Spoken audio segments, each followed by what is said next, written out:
میدونی چرا من همیشه تو ماشین دارم ویدیو میگیرم؟ چرا اکثر ویدیوهای من تو ماشینه؟ برای اینکه موقعی دیگه یه جوری درگیر یه کاریم، درگیر زندگیم، درگیر تلاشم، درگیر یادگیریم، درگیر بطن زندگیم که وقت نمی کنم ویدیو بگیرم.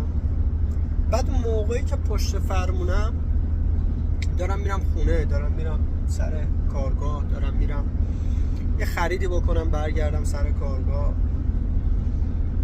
احساس بتالت میکنم و اون موقع دوست دارم که بیام